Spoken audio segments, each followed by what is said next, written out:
जय हिंद दोस्तों। एक बार फिर से स्वागत है आपका आपके अपने YouTube channel the study ocean पर। दोस्तों आज हम लोग इंडियन ज्योग्राफी की एक और क्लास को एंजॉय करने वाले हैं। बहुत ही मज़ेदार क्लास है दोस्तों, और आज काफ़ी इम्पोर्टेंट चैप्टर भी है ये जो हम लोग पढ़ने वाले हैं। चैप्टर का नाम है भारत के महत्वपूर्ण चैनल्स एवं खाड़ियाँ। तो आज हम लोग इंडिया से रिलेटेड जितने भी महत्वपूर्ण चैनल हैं एवं खाड़ियाँ हैं उनके बारे में दोस्तों हम लोग स्टडी करने वाले हैं, जो एग्जाम के पॉइंट ऑफ व्यू से बहुत ही इम्पोर्टेंट है। तो आप लोग कॉपी और पेन लेकर के बैठेंगे और जो भी इम्पोर्टेंट फैक्ट होगा उसको नोट करते हुए चलेंगे। एक नई जानकारी है दोस्तों, नई जानकारी ये है कि इस चैप्टर से रिलेटेड अगर आपको पीडीएफ चाहिए तो हमने एक नया ही टेलीग्राम चैनल बनाया हुआ है, आप वहां से इसको डाउनलोड कर लेंगे। तो चैनल कहाँ है वो चैनल? तो वह चैनल का जो लिंक है दोस्तों वह इसी वीडियो के डिस्क्रिप्शन बॉक्स में हमने पिन कर दिया है, यानी उसका लिंक दे दिया है। आप वहां पे क्लिक करेंगे तो चैनल जो होगा, हमारा जो टेलीग्राम चैनल है वह खुल जाएगा और वहां से आप इससे रिलेटेड पीडीएफ डाउनलोड कर पाएंगे।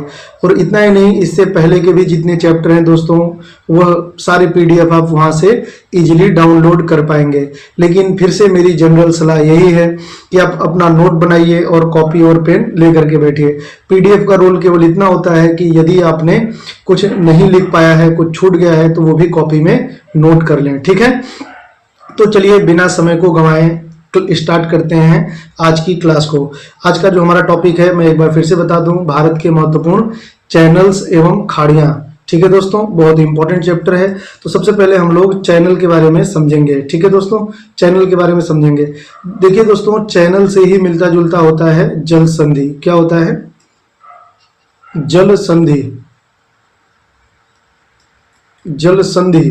ठीक है दोस्तों, इसी को जलडमरू मध्य भी कहते हैं। तो क्या ये एक ही होते हैं या अलग अलग होते हैं? तो इनमें बहुत थोड़ा सा एक अंतर होता है, वो थोड़ा समझ लीजिए दोस्तों।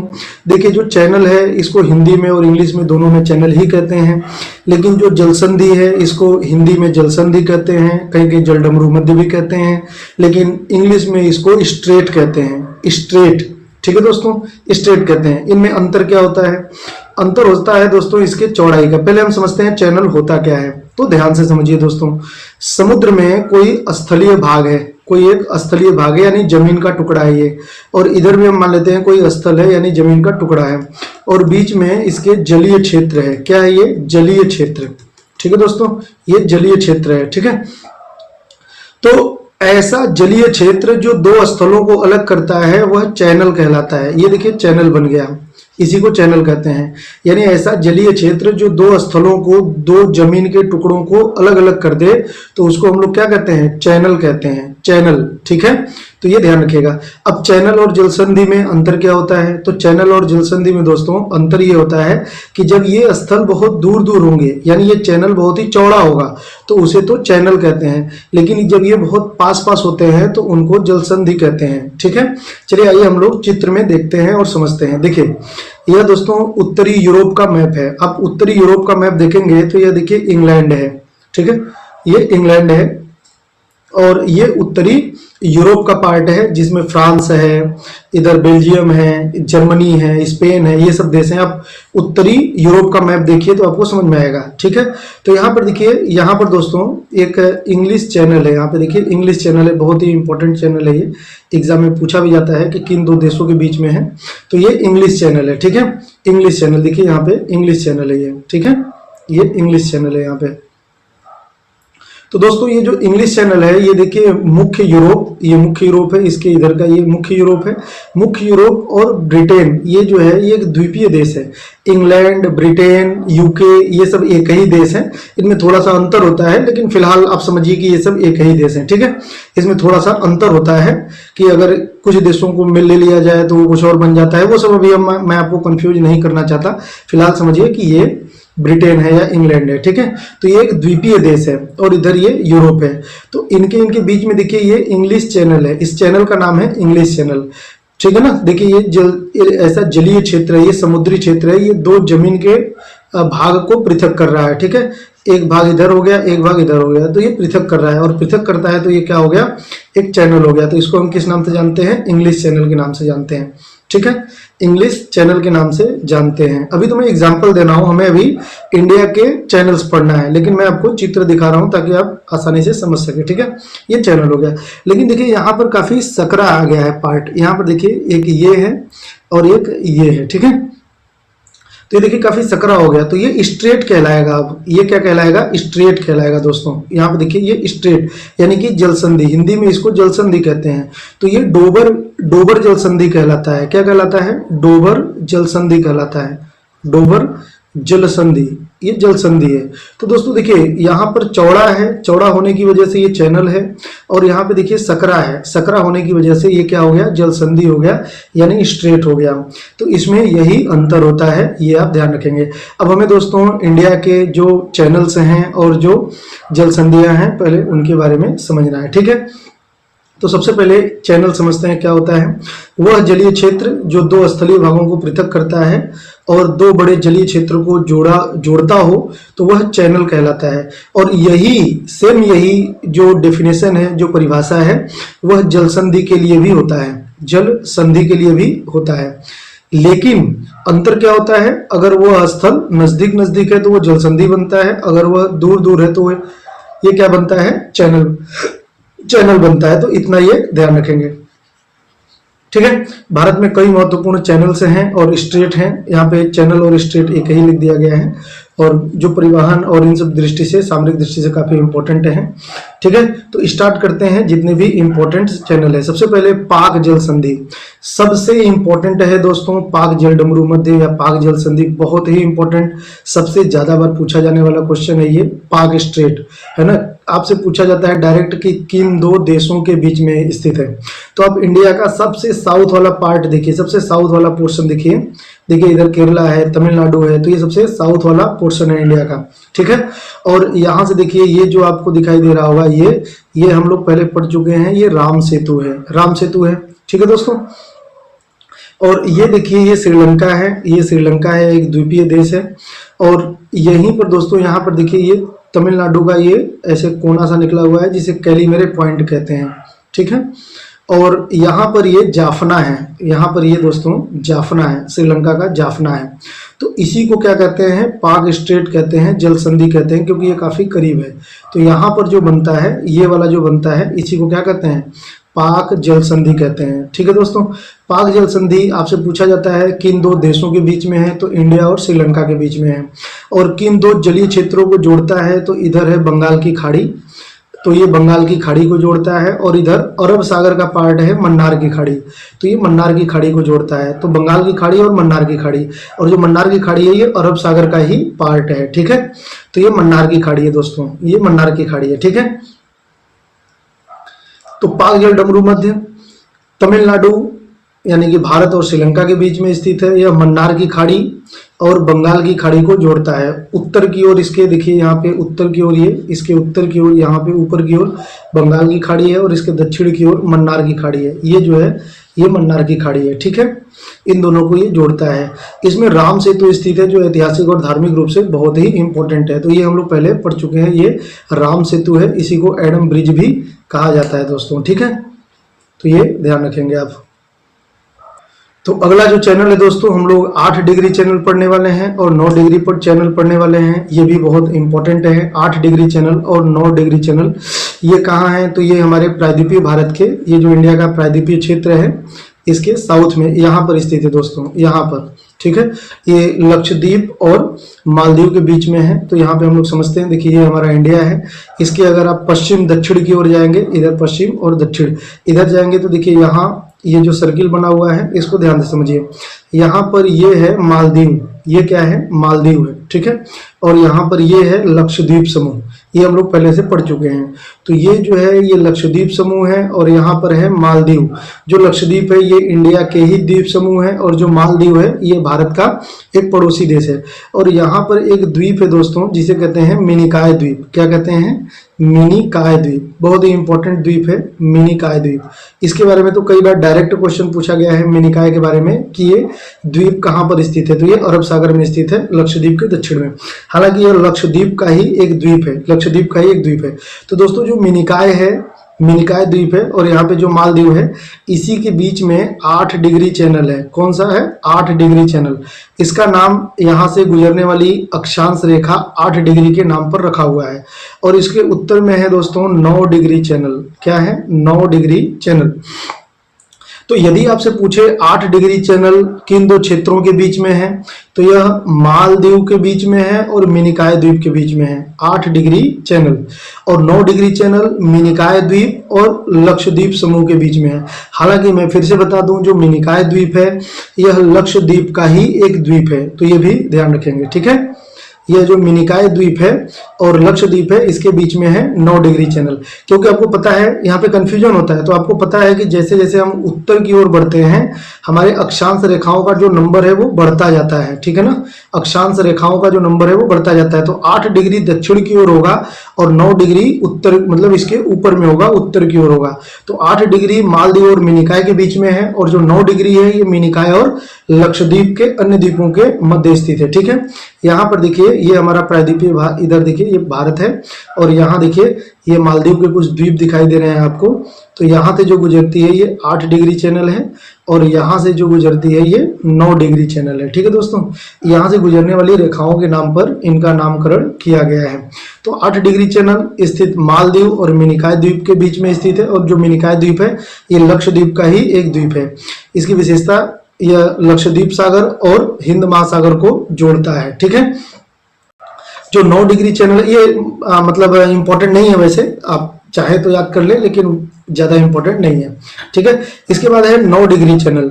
जो 9 डिग्री चैनल है ये लक्षद्वीप समूह के बीच में स्थित है, और लक्षद्वीप समूह और मिनिकॉय द्वीप, मिनिकॉय द्वीप, और जो मिनिकॉय द्वीप है ये लक्षद्वीप का ही एक द्वीप है।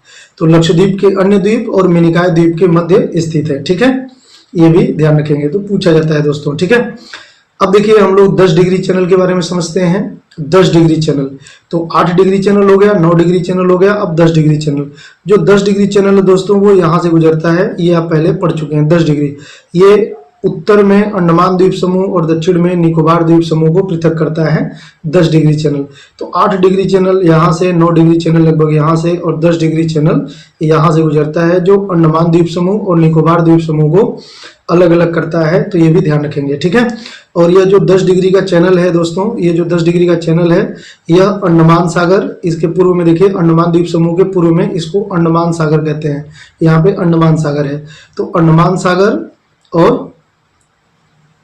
अंडमान सागर और बंगाल की खाड़ी को ये दोनों कनेक्ट करते हैं, ये मतलब कनेक्ट करता है। जो 10 डिग्री चैनल है ये इंपॉर्टेंट है कि किसको कनेक्ट करता है ना, किसको पृथक करता है वो भी इंपॉर्टेंट है, किसको कनेक्ट करता है वो भी इंपॉर्टेंट है। तो अंडमान द्वीप समूह और निकोबार द्वीप समूह को अलग अलग करता है, और बंगाल की खाड़ी को अंडमान सागर से जोड़ता है। ठीक है दोस्तों, तो ये ध्यान रखेंगे। देखिए यहाँ पे 10 डिग्री चैनल यहाँ पे लिखा हुआ है, ये 10 डिग्री चैनल आपको दिखाई दे रहा है, यहाँ पे 10 डिग्री चैनल है। इसके ऊपर में जितने द्वीप हैं वो अंडमान द्वीप हैं, और इसके नीचे जितने भी द्वीप हैं वो सब निकोबार द्वीप हैं। इसके पूर्व में यहाँ पे देखिए ये जो चैनल है, ये जो चैनल होगा 10 डिग्री का, इसके इधर देखिए अंडमान सागर है, और इधर जो होगा वो बंगाल की खाड़ी है। ठीक है, और इसके बाद फिर एक और चैनल है दोस्तों डंकन चैनल। अच्छा, एक क्वेश्चन और भी है कि ये किन दो द्वीपों के मध्य स्थित है ना, जो अगर पर्टिकुलर द्वीप पूछेगा 10 डिग्री चैनल किन दो द्वीपों के बीच स्थित है, तो लिटिल अंडमान, क्योंकि अंडमान द्वीप समूह में सबसे दक्षिण में है लिटिल अंडमान, तो लिटिल अंडमान और कार निकोबार, यहाँ पे है देखिए कार निकोबार, ये है कार निकोबार।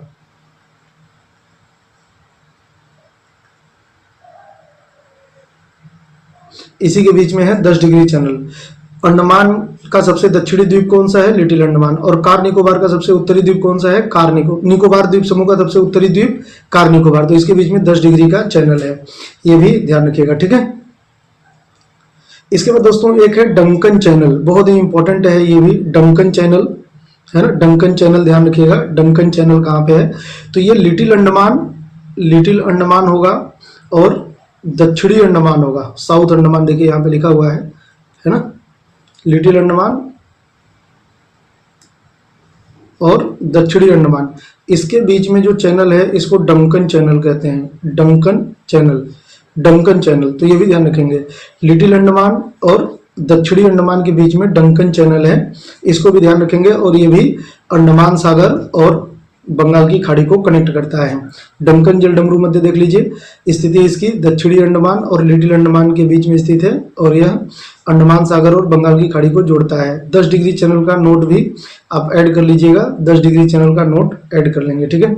इसके बाद है ग्रेट चैनल। दोस्तों ग्रेट चैनल कहाँ पे है, तो देखिए ग्रेट चैनल जो है ये ग्रेट निकोबार, यहाँ पे देखिए सबसे दक्षिण में देखिए यहाँ पे दोस्तों, यहाँ पे है ग्रेट निकोबार, ग्रेट निकोबार है और यहाँ पे है सुमात्रा द्वीप, इंडोनेशिया का सुमात्रा द्वीप, और इसी के बीच में यहाँ पे है ग्रेट चैनल, ठीक है।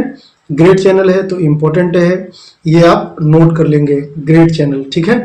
ग्रेट चैनल किसके किसके बीच में है, तो यह इंडिया और इंडोनेशिया के बीच में है, इंडिया का ग्रेट निकोबार और इंडोनेशिया का सुमात्रा द्वीप, ठीक है। और इसी के बीच में है ग्रेट चैनल। ये किसको किसको कनेक्ट करता है, तो ये अंडमान सागर को बंगाल की खाड़ी से कनेक्ट करता है, ठीक है। इसके बाद देखिए ग्रेट चैनल यह भारत और इंडोनेशिया के बीच में स्थित है। यह ग्रेट निकोबार भारत और सुमात्रा द्वीप जिसे इंडोनेशिया का पार्ट है, इन दोनों के मध्य स्थित है। यहाँ पे देखिए आप, तो अगर आप देख पा रहे हो तो देखिए ये हमारा ग्रेट निकोबार है और यहाँ पे इंडोनेशिया का है सुमात्रा द्वीप, ठीक है, सुमात्रा द्वीप, और इसी के बीच में ये जो है ये ग्रेट चैनल है, ग्रेट चैनल। यह अंडमान सागर और बंगाल की खाड़ी, इधर ये बंगाल की खाड़ी है तो इसको कनेक्ट करता है ये, ठीक है।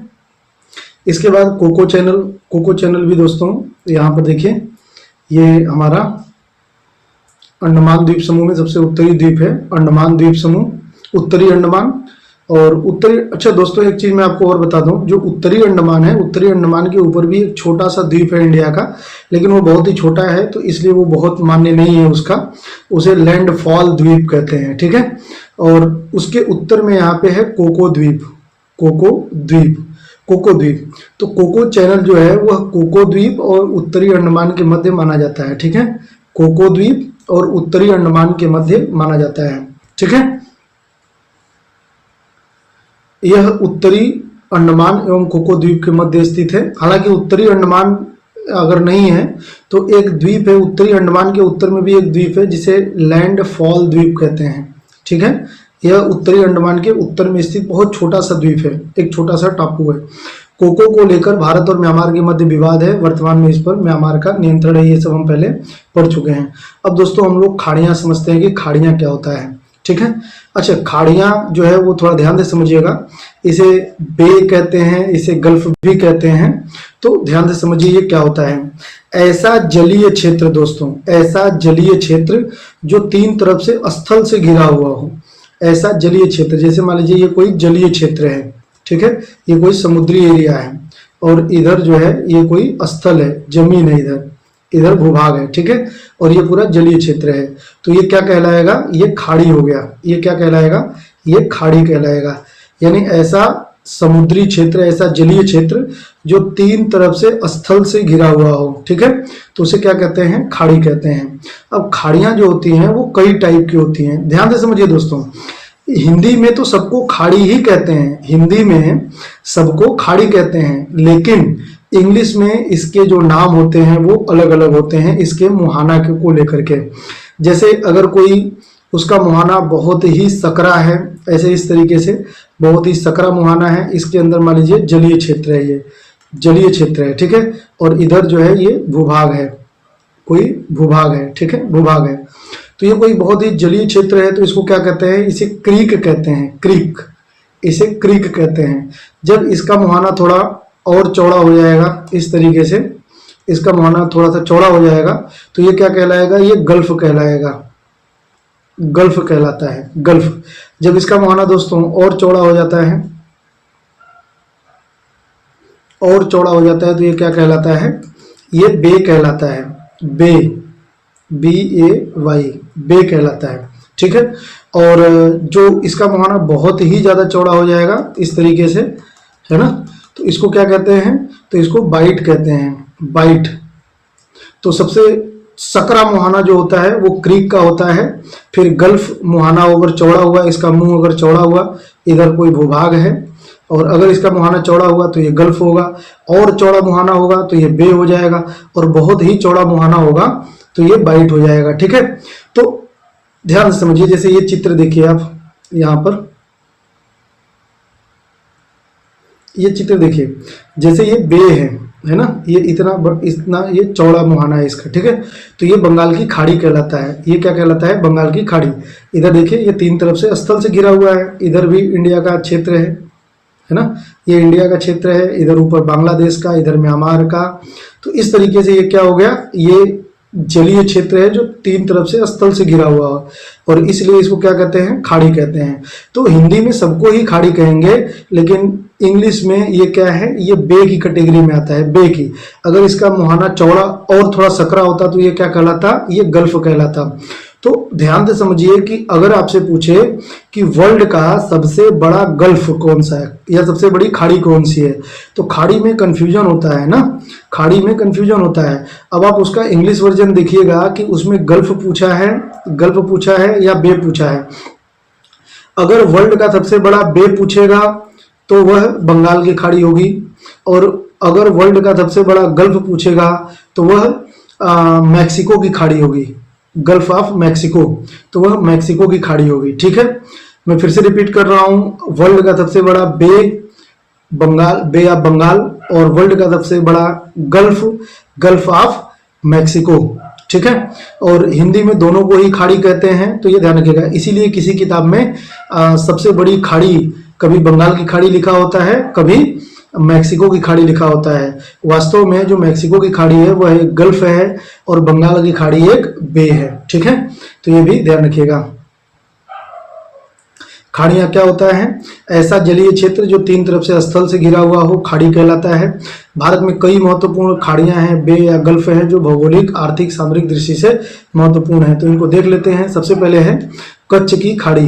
तो कच्छ की खाड़ी कहाँ पे है दोस्तों? देखिए ये है कच्छ की खाड़ी। इंडिया के एकदम पश्चिम दिशा में, अगर आप इंडिया का प्रायद्वीपीय भारत का ऐसे पश्चिम वाला पार्ट देखेंगे तो ये वाला गुजरात वाला पार्ट इंडिया के पश्चिम में, देखिए ये गुजरात वाला पार्ट है।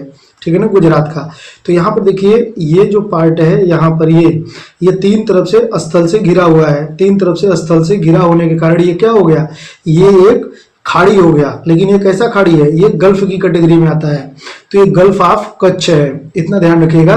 तो आपसे पूछेगा कच्छ की खाड़ी, हिंदी में सबको खाड़ी कहते हैं, इंग्लिश में इनकी कैटेगरी अलग अलग होती है। गल्फ होता है, अगर इसका मुहाना और चौड़ा हो जाएगा तो ये बे बन जाता है। ठीक है, तो ये अभी गल्फ है, तो ध्यान रखिएगा, गल्फ ऑफ कच्छ। तो ये आपसे पूछेगा कहाँ पर है, तो ये बताएंगे आप गुजरात के पश्चिम में है, यहाँ पे। और यहीं पर दोस्तों, इसी में यहीं पर जो है वह कांडला बंदरगाह है, ये ध्यान रखेंगे, कांडला बंदरगाह। ठीक है, कांडला बंदरगाह इतिहास में यहीं पर जो एक बहुत ही महत्वपूर्ण बंदरगाह था हड़प्पा सभ्यता का, लोथल जिसे कहते हैं। ठीक है, वो भी यहीं पर था। वर्तमान में यहाँ पे कांडला बंदरगाह है, जो बहुत ही इंपॉर्टेंट बंदरगाह है। और यहाँ पर दोस्तों देखिए एक खाड़ी आपको और दिखाई दे रहा होगा, यहाँ पर ये भी देखिए तीन तरफ से स्थल से घिरा हुआ है, तीन तरफ से स्थल से घिरा हुआ है। तो इसे कहते हैं खंभात की खाड़ी। तो इसे कच्छ की खाड़ी कहते हैं, और यहाँ पर इसे खंभात की खाड़ी कहते हैं। और इसी में अलिया बेट और खदिया बेट दो द्वीप था, जो हमने पिछली क्लास में समझा था। तो ये क्या है? गल्फ ऑफ खंभात है। ठीक है, तो सबसे पहले देखते हैं कच्छ की खाड़ी। यह गुजरात राज्य के उत्तर पश्चिम में स्थित है। इसकी विशेषता यह समुद्री जैव विविधता के लिए प्रसिद्ध है, और यहाँ कच्छ का रण स्थित है। यहाँ बंदरगाह कांडला और मुंद्रा है, और जो तेल रिफाइनरी के लिए प्रसिद्ध है। एक बात आप और ध्यान रखिएगा दोस्तों, कि अगर कभी आपसे पूछे कि, और ये क्वेश्चन पूछा गया है कि किस खाड़ी में कोरल रीफ यानी प्रवाल भित्ति नहीं पाई जाती, तो वह खंभात की खाड़ी होगा। इसमें कोरल रीफ नहीं पाई जाती। उसकी वजह यह है कि यहाँ पे खंभात की खाड़ी में चार नदियां मुहाना बनाती हैं, यानी चार नदियां गिरती हैं। देखिए ये माहे नदी है ना, इसके बाद नर्मदा नदी है, इसके बाद ताप्ती नदी है, तो दोस्तों यहाँ पे तीन, और एक और है साबरमती नदी है। तो कुल 4 नदियां इसी खंबात की खाड़ी में अपना जल गिराती हैं। यहाँ पर कोरल रीफ नहीं पाया जाता। इसे कैम्बे की खाड़ी भी कहते हैं, खंबात की खाड़ी भी कहते हैं और कैम्बे की खाड़ी, कभी कभी ये कैम्बे की खाड़ी एग्जाम में लिखा हुआ आता है, ये भी ध्यान रखेंगे। ठीक है, खंबात की खाड़ी है, कैम्बे की खाड़ी भी कहते हैं, ये याद कर लीजिएगा। तो ये भी गुजरात राज्य के पश्चिमी तट पर है। यहाँ नर्मदा, ताप्ती, साबरमती और माही नदी अपना मुहाना बनाती है, यानी यहीं पर आकर के गिरती हैं। ठीक है, अब देखिए मन्नार की खाड़ी। तो जो मन्नार की खाड़ी है दोस्तों, वो देखिए कहाँ पे है, अभी हमने बताया था। जो मन्नार की खाड़ी है वो ये इंडिया का सबसे दक्षिणी पार्ट है, देखिए। ठीक है, ये इंडिया का, देखिए ये इंडिया का दक्षिणी पार्ट है और ये है श्रीलंका। तो इन दोनों के बीच में यहाँ पे मन्नार की खाड़ी है। अब आप कहेंगे कि सर अभी आपने बताया कि वो 3 तरफ से स्थल से घिरा हुआ हो, तो देखिए दोस्तों वास्तव में ये इंडिया हो गया, इधर ये श्रीलंका हो गया और यहाँ पे है राम सेतु। भले ये निरंतर नहीं है, ये छिन्न भिन्न अवस्था में है, लेकिन मान लिया जाता है कि भैया ये भी एक स्थलीय भाग है। तो देखिए 3 तरफ से ये स्थल से घिरा हुआ हो गया, तो इसे कहते हैं गल्फ ऑफ मन्नार। ये कहाँ पे है, इंडिया और श्रीलंका के मध्य स्थित है। ठीक है, इंडिया और श्रीलंका के मध्य स्थित है।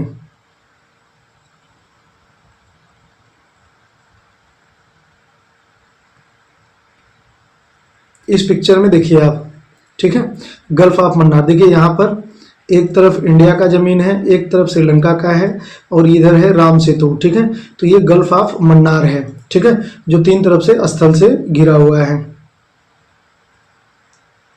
अब पाक की खाड़ी, पाक का चैनल अलग था, पाक स्ट्रेट अलग था और ये पाक की खाड़ी स्ट्रेट नहीं है, ये पाक स्ट्रेट अलग है और पाक की खाड़ी है ना, और ये क्या है, पाक की खाड़ी है, देखिए यहाँ पे।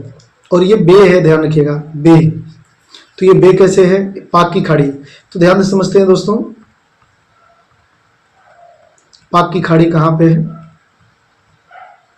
यहाँ पे है दोस्तों। देखिए ये पाक स्ट्रेट है, यहाँ पर जो है ये पाक स्ट्रेट है, यहाँ पे अभी मैंने बताया था पाक स्ट्रेट है। और पाक की खाड़ी कहाँ पे है, यहाँ पे। ये वाला जो है ये पाक की खाड़ी है, श्रीलंका का जाफना, ये जो है ये पाक की खाड़ी है। यहाँ पर है पाक जल संधि, तो ये बे है। ठीक है, पाक की खाड़ी। नीचे है मन्नार की खाड़ी और यहाँ पर है ये श्रीलंका के उत्तर पश्चिम में पाक की खाड़ी। ठीक है, ये पाक की खाड़ी है, यहाँ पे देखिए। तो ये पाक की खाड़ी कहाँ पे है, इंडिया और श्रीलंका के मध्य है, श्रीलंका के उत्तरी पश्चिमी भाग में। यहाँ पर देखिए ये खाड़ी सा बना हुआ है, तो इसी खाड़ी को कहते हैं पाक की खाड़ी। और ये बे है, ये भी ध्यान रखेंगे। ठीक है, ये बे है। तो मन्नार की खाड़ी है और यहाँ पे ये पाक, देखिए यहाँ पे है पाक बे लिखा हुआ है, यहाँ पर है ये पाक बे जो है, ये श्रीलंका के उत्तर पश्चिमी पार्ट पर है। ठीक है, यह भारत यानी कि तमिलनाडु और श्रीलंका के बीच में स्थित है। यह मन्नार की खाड़ी और बंगाल की खाड़ी को जोड़ती है। वैसे ये जोड़ने ओड़ने वाला काम नहीं होता है, ये वहाँ का आ गया है ये। ठीक है ना, जोड़ने का काम नहीं होता है, वो चैनल का काम होता है। अब बंगाल की खाड़ी समझते हैं। तो ये देखिए ये बंगाल की खाड़ी है, ये अभी आपने पहले देखा ही था, बंगाल की खाड़ी, जो कि वर्ल्ड का सबसे बड़ा खाड़ी है, सबसे बड़ी खाड़ी, विश्व की सबसे बड़ी खाड़ी, लेकिन बे के रूप में है ना। भारत के पूर्वी तट पर स्थित है, यह दुनिया की सबसे बड़ी खाड़ी है। लेकिन बे की बात होगी तब, अगर गल्फ की बात होगी तो सबसे बड़ी खाड़ी कौन सी हो जाएगी, मैक्सिको की खाड़ी। ठीक है, यहाँ कई महत्वपूर्ण नदियां गिरती हैं, गंगा, ब्रह्मपुत्र, महानदी, गोदावरी, कृष्णा, ये सब नदियां इसी बंगाल की खाड़ी में गिरती हैं। आगे आप लोग समझेंगे। और इसका महत्व व्यापार की दृष्टि से बहुत ही महत्वपूर्ण है, मत्स्य पालन के लिए बहुत ही महत्वपूर्ण है। इसके अलावा इसमें चक्रवात भी आते रहते हैं। और एक और चीज है दोस्तों, प्रायद्वीप। तो प्रायद्वीप क्या होता है ये समझते हैं। प्रायद्वीप बहुत ही इंपॉर्टेंट है।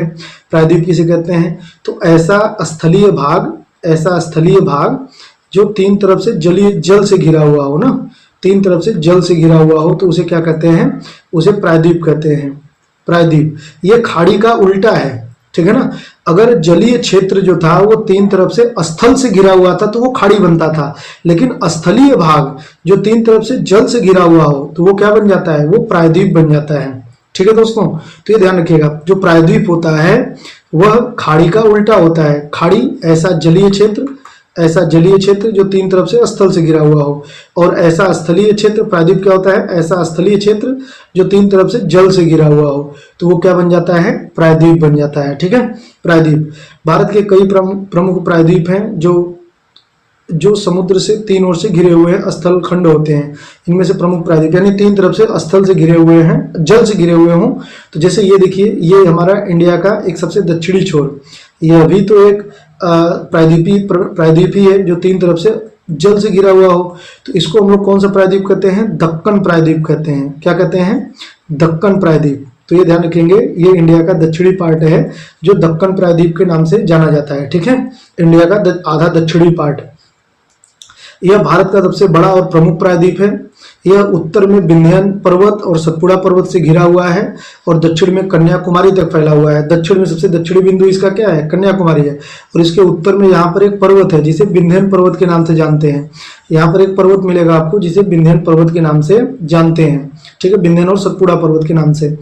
पश्चिमी घाट और पूर्वी घाट भी इसके दोनों ओर स्थित हैं, और यहाँ नर्मदा, सतपुड़ा, कई सारी नदियां बहती हैं। इस एरिया में नर्मदा नदी बहती है, और गोदावरी, कृष्णा, कावेरी, बहुत सारी नदियां इसी दक्कन प्रायद्वीप में प्रवाहित होती हैं, जो आगे हम लोग नदियों वाले चैप्टर में समझेंगे दोस्तों। ठीक है, अब देखिए, एक प्रायद्वीप है कठियावाड़ प्रायद्वीप। कठियावाड़ प्रायद्वीप, कठियावाड़ प्रायद्वीप को सौराष्ट्र प्रायद्वीप भी कहते हैं। देखिए, ये ऐसा स्थलीय भाग है, ये देखिए जो येलो कलर में दिखाई दे रहा है आपको, ऐसा स्थलीय भाग है देखिए, जो तीन तरफ से जल से घिरा हुआ हो। इसके ऊपर जो है ये कच्छ की खाड़ी है, इसके दक्षिण में जो है ये खंभात की खाड़ी है, और इसके पश्चिम में जो है वो अरब सागर है। तो ये भी तो तीन तरफ से जल से घिरा हुआ हो गया, तो इसे हम लोग क्या कहते हैं, सौराष्ट्र प्रायद्वीप कहते हैं, या कठियावाड़ प्रायद्वीप कहते हैं। सौराष्ट्र प्रायद्वीप या कठियावाड़ प्रायद्वीप कहाँ पे है, गुजरात का पश्चिमी दक्षिणी पार्ट जो है वो कठियावाड़ प्रायद्वीप या सौराष्ट्र प्रायद्वीप कहलाता है।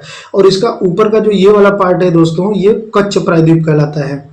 गुजरात का जो उत्तरी क्षेत्र है ये कच्छ प्रायद्वीप कहलाता है। कच्छ प्रायद्वीप क्यों कहलाएगा, क्योंकि इस चित्र में अगर आप देख पा रहे हो तो यहाँ पर देखिए, यहाँ पर भी आपको जलीय क्षेत्र दिखाई दे रहा है। देखिए ध्यान से, ये देखिए आपको जलीय क्षेत्र दिखाई दे रहा होगा, यहाँ पर देखिए जलीय क्षेत्र। तो ये जो है ये इधर से भी जल से घिरा हुआ हो गया, इधर से भी और इधर से भी। ठीक है, देखिए ध्यान से, ये इधर से भी जल से घिरा हुआ हो गया, इधर से भी जल से घिरा हुआ हो गया, इधर से भी जल से घिरा हुआ हो गया। तो ये कहलाता है कच्छ प्रायद्वीप, कच्छ प्रायद्वीप कहलाता है। और इसके ऊपर दोस्तों बहुत सारे क्रीक हैं। क्रीक क्या होता है, अभी मैंने बताया था आपको क्रीक क्या होता है। सकरा जलीय, ये जो है देखिए यहाँ पे क्रीक है, इसको क्रीक कहते हैं, है ना, क्रीक। जब इसका मुहाना बहुत ही पतला सा हो, सकरा सा हो, और ये जल, इसके भीतर जल हो, और इधर तीन तरफ से ये जमीन से घिरा हुआ हो, तो ये क्रीक कहलाता है। ठीक है, क्रीक। तो यहाँ पर बहुत सारे क्रीक हैं, क्रीक। और यहीं पर है सर क्रीक, जिसको लेकर के इंडिया और पाकिस्तान के मध्य विवाद है। यहाँ पर विवाद है सर क्रीक को लेकर के। ठीक है, तो ये कच्छ प्रायद्वीप हो गया, और इसके नीचे सौराष्ट्र प्रायद्वीप हो गया, ये भी ध्यान रखेंगे। तो सबसे पहले कठियावाड़ प्रायद्वीप, या इसी को सौराष्ट्र प्रायद्वीप कहते हैं। यह गुजरात राज्य में स्थित है, जो अरब सागर से घिरा हुआ है। यह गिर वन बहुत ही इंपॉर्टेंट है दोस्तों, यहीं पर गिर वन है, गिर का जंगल है ना, गिर का जंगल है या गिर वन है। और यहीं पर सोमनाथ मंदिर भी है, तो सोमनाथ मंदिर भी है। और गिर का जंगल बहुत बार पूछा जाता है, गिर का जंगल कहाँ पे है, तो ये गुजरात के सौराष्ट्र में है। आगे हम लोग पढ़ेंगे, गिर नाम की पहाड़ी भी है यहाँ पे, गिर नाम का पर्वत, वो जंगल भी है यहाँ पे, गिर नाम का नेशनल पार्क भी है यहाँ पे, मतलब नेशनल पार्क है, अभयारण्य कह लीजिए। और गिर नाम से यहाँ पे एक प्रजाति पाई जाती है जो गायों की प्रजाति होती है, और एक एशियाई शेर जो होता है, बब्बर शेर जिसे कहते हैं, वो भी इसी गिर के जंगलों में पाई जाती है। तो गिर नाम से अगर कभी भी आपसे ऐसा कुछ भी क्वेश्चन पूछे तो आप गुजरात ही टिक करेंगे। ठीक है, और वो सौराष्ट्र क्षेत्र में पाया जाता है। तो ये इंपॉर्टेंट था, ये सौराष्ट्र क्षेत्र का हिस्सा है, और इसके ज्यादातर भाग जो है वो शुष्क हैं। और कच्छ प्रायद्वीप मैंने बता दिया, गुजरात का जो उत्तरी वाला क्षेत्र है, जो ये वाला पार्ट है। ठीक है, यह गुजरात के पश्चिम में स्थित है, और इसके उत्तर में सर क्रीक है, जो भारत और पाकिस्तान के मध्य विवाद है। और एक फैक्ट लास्ट दोस्तों मैं आपको बता दूं, ये भी आप नोट कर लेंगे, और वो ये है कि यह देखिए यहाँ से लेकर के यहाँ तक ये पूरा एक ही डिस्ट्रिक्ट के अंतर्गत आता है, यानी ये गुजरात का एक ही जिला है। यहाँ से इतना बड़ा ये लगभग एक ही जिला है। गुजरात का, जिसे कच्छ जिला भी कहते हैं, कच्छ डिस्ट्रिक्ट है ये।